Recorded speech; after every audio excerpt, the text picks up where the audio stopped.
Canada से आई ननद। ससुराल में बहू और बेटी की स्थिति बिल्कुल वैसी ही होती है जैसे कि देश में प्रधानमंत्री और राष्ट्रपति की होती है। कहने को देश का प्रथम नागरिक राष्ट्रपति होता है, लेकिन देश चलाने की असल ताकत प्रधानमंत्री के हाथों में होती है। ठीक वैसे ही कहने को तो घर की लक्ष्मी और अन्नपूर्णा बहू होती है, लेकिन जहां बात असल धौंस और अधिकारों की आती है तो बाजी ननद के हाथों में पहुंच जाती है। ऐसे ही एक परिवार से आज आपको रूबरू कराते हैं। दिल्ली में रहने वाले ढिल्लन जी के 2 बच्चे हैं, एक बेटा और एक बेटी।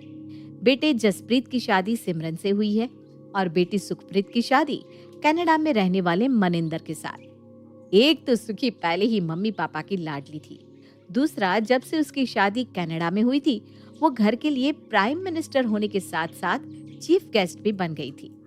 बेटी की शादी को 5 साल हो गए थे, लेकिन मम्मी जी का दिल तो आज भी बेटी के लिए जोर जोर से धड़क रहा था। मम्मी जी हर दूसरे दिन सुखी को फोन लगाकर कहती, पुत्र जी बहुत दिन हो गए तेनू देखे, कब आ रही है?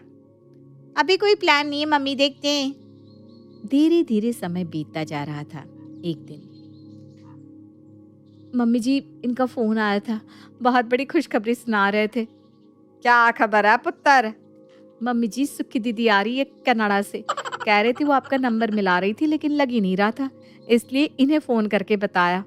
हाँ पुत्र, ये तो तूने बहुत अच्छी खबर सुनाई। 2 साल हो गए सुखी से मिले हुए, मेरी तो आंखें तरस गई कुड़ी नो देखे हुए।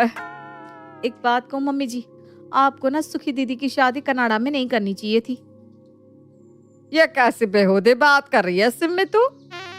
मम्मी जी सुखी दीदी आपकी इकलौती बेटी है, आप रात दिन उनकी चिंता में घुलती रहती हैं, उन्हें देखने के लिए तरसती रहती हैं। आप माँ हैं, अपने बच्चों को देखने का दिल तो करता ही है। कम से कम सुखी दी कनाडा ना गई होती तो जब आपका दिल चाहता आप मिल तो सकती थी उनसे। मेरा तो मानना है कि चाहे 2 पैसे कम कमा लो, लेकिन अपनों को दुख मत दो। मेरी बेटी कनाडा में ब्याही गई, उससे बड़ी और क्या खुशी होगी मेरे लिए। अरे लोग तरसते हैं ऐसे दामाद के लिए, और तू कह रही है कि मैं अपने पैरों से चलकर आए इतने बढ़िया रिश्ते को छोड़कर यहाँ इंडिया में उसकी शादी कर देती। अरे है ये क्या यहाँ? सिमी समझ गई थी कि मम्मी जी से कुछ भी कहने का कोई मतलब नहीं, क्योंकि उन्हें लग रहा था कि सिम्मी उनकी बेटी की खुशियों से जलती है। उस दिन के बाद सिम्मी ने अपनी सास से ननद के बारे में कोई और बात नहीं की।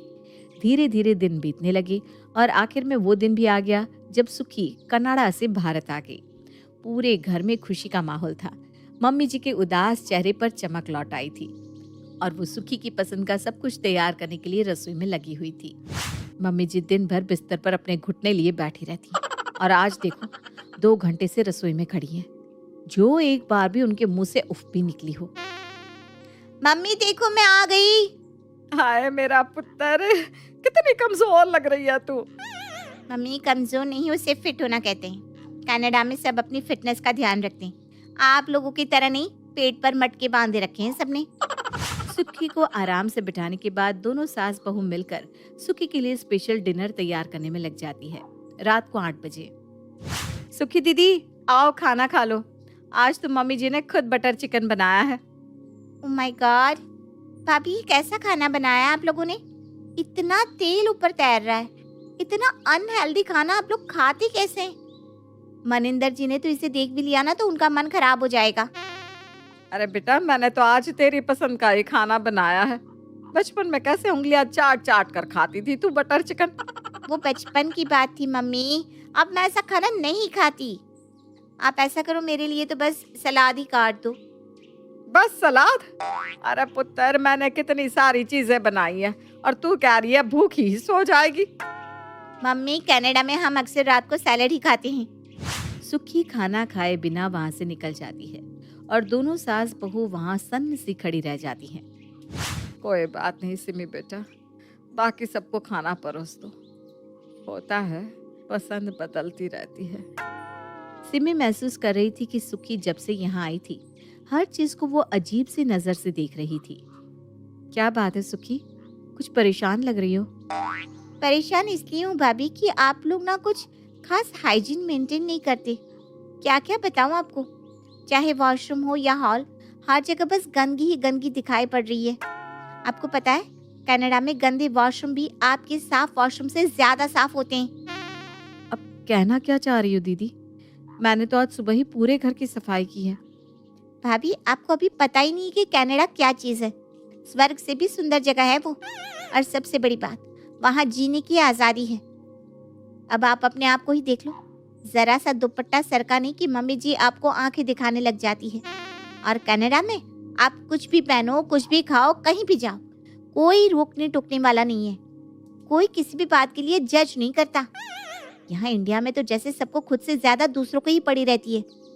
कहाँ गई थी, किसके साथ गई थी, क्या पहन कर गई, ये बातें आपके घर वालों को चाहे पता ना भी हो, लेकिन मोहल्ले वालों को जरूर पता होती है।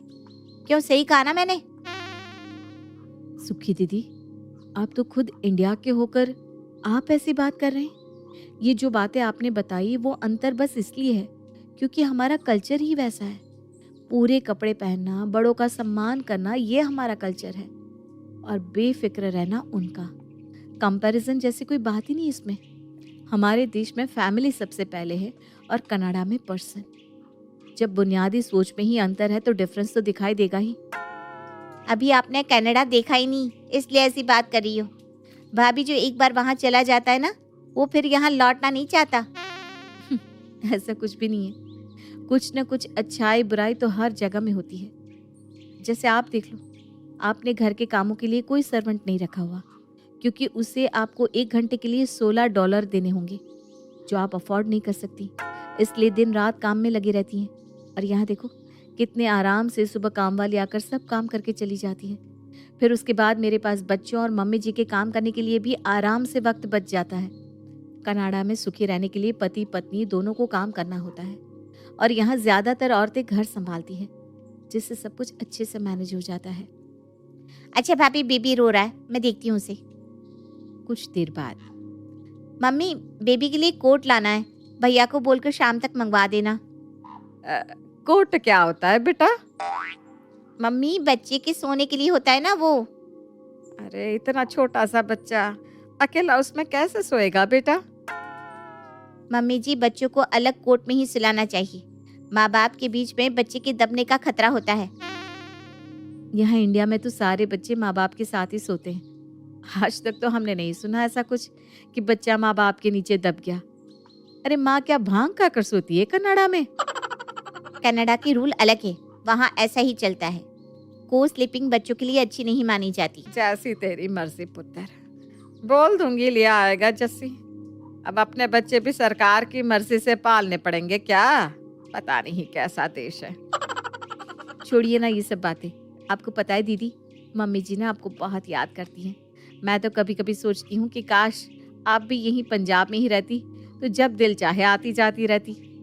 भाभी प्लीज, मुझे आपके पंजाब में रहने का कोई शौक नहीं है। और मैं तो 20 दिन भी गिन गिन कर काट रही हूँ कि कब मेरा रिटर्न का टाइम आया और मैं वापस जा सकूं।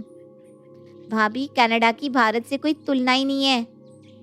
ओ अब समझ में आया, ये आप नहीं आपकी जलन बोल रही है, वरना कोई अपने दुश्मन से भी ऐसी बात ना कहे। अच्छा भाभी, आपको बड़ा अफसोस होता होगा ना कि इस घर की बेटी की किस्मत कितनी अच्छी है और आप बहू होकर बस रोटियां ही पकाती रह गई। बिल्कुल भी नहीं। अफसोस क्यों होगा? किसने कहा तुमसे कि मैं बस रोटियां बेलती रह गई? मैं वर्क फ्रॉम होम करती हूँ और अपनी जिंदगी में बहुत खुश हूँ। अरे भाभी, इंडिया में चंद घंटे काम करने का मिलता ही क्या होगा, सैलरी के नाम पर मिलता ही क्या है यहाँ। और एक हमारा कनाडा देख लो, 1 घंटे काम करने के $16 मिलते हैं। ऊपर से यहाँ का क्लाइमेट बहुत ही बेकार है। इतनी गर्मी में पता नहीं आप लोग सरवाइव कैसे कर लेते हो। मैं तो जब से आई हूँ एसी से बाहर ही नहीं निकल पा रही हूँ।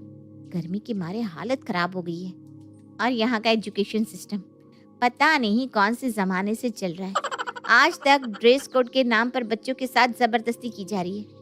कनाडा में देखो, किसी भी स्कूल में यूनिफॉर्म जैसा कोई लफड़ा ही नहीं है। बच्चों का जब जो मन करे वो आराम से पहनकर स्कूल जा सकते हैं। इंडिया में तो ऐसा लगता है बच्चों को यूनिफॉर्म पहनाकर स्कूल की एडवर्टीजमेंट करवा रहे हैं।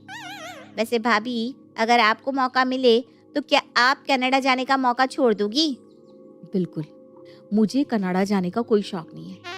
माना यहाँ पैसा थोड़ा कम मिलता है, यहाँ पर कनाडा जैसा सब कुछ उतना अच्छा नहीं है। न यहाँ बर्फ गिरती है, ना ही यहाँ कनाडा जितनी आज़ादी है। फिर भी यहाँ ऐसी बहुत सी चीज़ें हैं जिनका कोई मोल नहीं। हमारे अपने माँ बाप, दोस्त, रिश्तेदार। क्या कनाडा में दौलत कमाने के बाद भी माँ बाप मिल पाते हैं? मम्मी जी कितना तड़पती है आपको याद करके। मैं उन्हें ये दुख देना नहीं चाहती, इसलिए मैं कभी कनाडा नहीं जाऊंगी। बहू की बात सुनकर मम्मी जी को एहसास होता है कि बेटी के मुंह में जिस बहू को वो आज तक इग्नोर कर रही थी, वास्तव में वो उनसे कितना प्यार करती है। पुत्र, मैं तो सुबह से लेकर शाम तक बस सुखी सुखी करती रहती हूँ। कभी तुझे अपनी बेटी नहीं माना, लेकिन अब मैं भी अपनी भूल सुधार के जो मेरे पास है उसकी कदर करूंगी। कोई ना सुखी पुत्र, तू जा कनाडा। मुझे भी अब खुश रहने की वजह मिल गई है। सुखी कुछ ही दिनों में कनाडा वापस लौट जाती है, लेकिन इस बार मम्मी जी उदास नहीं थी, क्योंकि उन्होंने खुश रहने की वजह जो पाली थी।